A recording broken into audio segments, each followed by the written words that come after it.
The Zodiac Killer, a taunting, unsolved serial killer who terrorized California with cryptic letters and gruesome murders. He was active in the late 1960s and early 1970s, and to this day, his identity remains a mystery.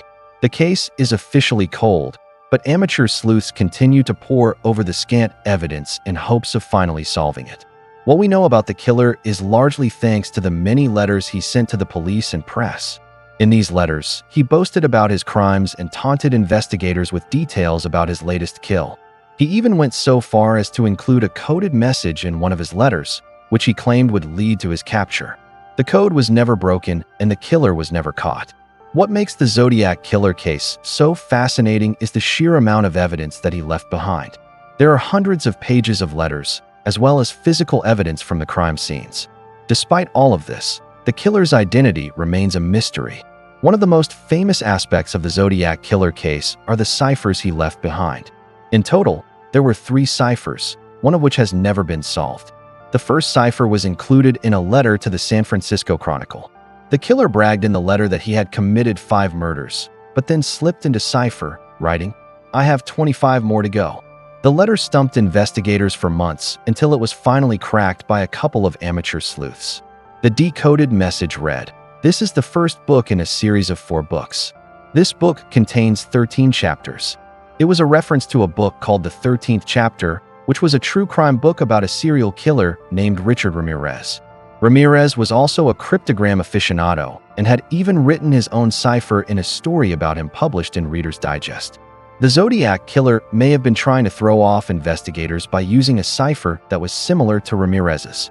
The second cipher was found in another letter to the San Francisco Chronicle. This one was more complex and took months for the FBI to crack. The decoded message read, "Beware the night, he who stalks the night." Not exactly helpful to investigators, but still a chilling message nonetheless. The third cipher was found on a piece of paper in the pocket of one of the victim's cars.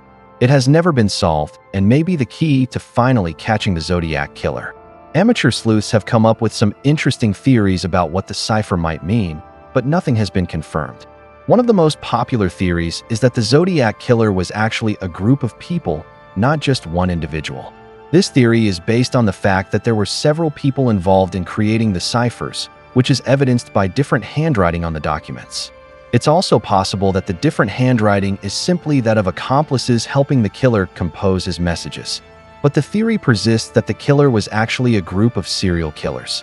Another interesting theory is that the Zodiac Killer wasn't actually killing women at all, but only children. This theory is based on the fact that all of the victims were young women between the ages of 18 and 25. However, this theory is less popular than the others because there is no evidence that the killer specifically targeted young women. There are also a number of conspiracy theories surrounding the Zodiac Killer case.